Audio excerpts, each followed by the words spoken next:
Evangelho descrito por Mateus, capítulo 21.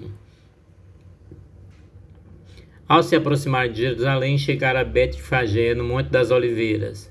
Então Jesus enviou 2 discípulos e recomendou-lhe: Ide ao povoado que está diante de vós, logo encontrareis uma jumenta amarrada, com seu burrico ao lado. Desamarrai e trazei para mim. Se alguém vos questionar algo, deveis dizer que o Senhor necessita dele, sem demora os devolverá. No entanto, isso ocorreu para que se cumprisse o que foi dito por meio do profeta. Dizei à filha de Sião: Eis que o teu rei chega a ti, humilde, montado num burrico, um potro, cria de jumenta. Então os discípulos foram e fizeram o que Jesus lhe havia mandado. Trouxeram-lhe a jumenta com o jumentinho, selaram com mantas para cavalgar, e sobre as mantas Jesus montou. Então a grande multidão estendia suas capas pelo caminho, muitos outros cortavam ramos de árvores e espalhavam pela estrada. E a multidão, tanto que ia adiante dele, quanto os que seguiam, proclamavam: Hosana ao filho de Davi, bendito seja ele que vem em nome do Senhor, Hosana nas alturas.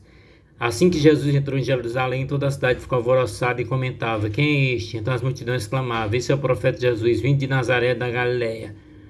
O templo é a casa de oração. Tendo Jesus entrado no pátio do templo, expulsou todos que ali estavam comprando e vendendo. Também tombou as mesas dos cambistas e as cadeiras dos comerciantes de pombas, e repreendeu: Está escrito: A minha casa será chamada casa de oração. Vós, ao contrário, estáis fazendo dela um covil de salteadores. Então levaram Jesus no templo, cegos e aleijados, e ele os curou. Entretanto, quando os chefes dos sacerdotes que viram a maravilha realizada por Jesus e as crianças clamando no templo, Hosana filho de Davi, revoltaram-se e indagaram dele: Novo que essas crianças estão proclamando? Ao que Jesus respondeu: Sim. E vós nunca leste: Dos lábios das crianças e dos recém-nascidos suscita o louvor. E deixando o céu da cidade em direção a Betânia, onde passou a noite, a figueira que não deu fruto. Ao amanhecer, quando retornar para a cidade, Jesus teve fome. Avistando uma figueira à beira da estrada, aproximou-se dela, porém nada encontrou a não ser folhas. Então decretou: Nunca mais se produz fruto em ti. E no mesmo instante a figueira ficou completamente seca. E quando viram o que ocorrera, muitos se admiraram, os discípulos exclamaram: Como foi possível essa figueira secar tão depressa? Então Jesus explicou-lhe: Com certeza os asseguro, se tivesse fé, não duvidar, poderia fazer não apenas o que foi feito à figueira, mas da mesma forma eu ordeno a este monte: Ergue-te daqui e lança-te no mar, e assim acontecerá. E tudo que perdi em oração, se credes, recebereis. Líderes religiosos duvidam de Jesus. Tendo Jesus chegado ao templo, enquanto ensinava acerca deles, os chefes dos sacerdotes e anciãos do povo questionaram: Com que autoridade faz essas coisas aqui? E quem te deu essa autorização? Jesus, porém, explicou-lhe: Eu igualmente vos lançarei uma questão. Se me responder, também eu vos direi com que autoridade faço o que faço. De onde era o batismo de João, divino ou humano? E ele discutia entre si, avaliando. Se respondermos divino, ele nos indagará: Sendo assim, por que não acreditaste nele? Porém, se alegarmos humano, tememos o povo, pois todos consideram João como profeta. Por isso disseram a Jesus: Não sabemos. Ao que Jesus afirmou-lhe: Nem eu vos direi com que autoridade procedo. A parábola do pai e dos filhos. Agora, com a vossa opinião, um homem tinha 2 filhos. Aproximando-se do primeiro, pediu: O filho vai trabalhar hoje na vinha. Mas esse filho disse: Não quero ir. Todavia, mais tarde, arrependido foi. Então chegou o pai até o segundo filho e fez o mesmo pedido. Então ele respondeu: Sim, senhor.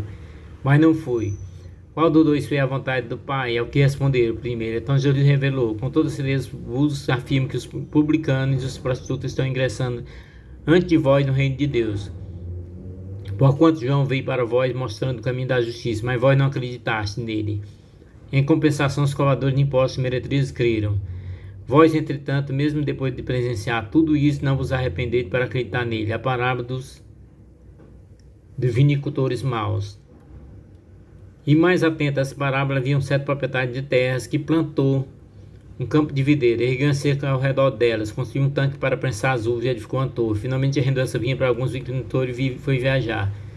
Chegando a época da safra, enviou seu servo até aqueles lavadores para receber o seu dividendo. Porém, os lavadores atacaram seu servo, espancaram, mataram e apredejaram o terceiro. Então lhe mandou outro servo em maior número do que da primeira vez, mas o lavador trataram da mesma maneira. Por fim, decidiu enviar seu próprio filho, considerando ele respeitarão o meu filho.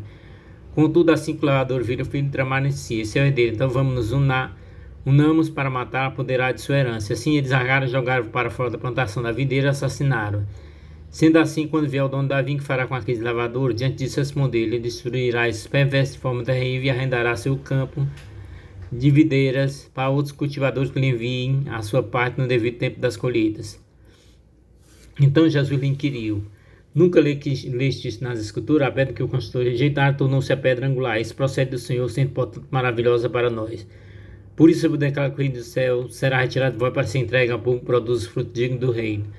Todo aquele que cair sobre essa pedra se arrebentará em pedaços, e aquele sobre quem ela cair ficará reduzido a pó. Depois que o chefe dos sacerdotes fariseus ouviram a parábola que Jesus lhe havia contado, compreenderam que era sobre eles próprios que Jesus estava falando, e por causa disso procuravam motivo para prendê-lo, mas tinham receio das multidões, porquanto eles consideravam profeta. Glória a vós, Senhor.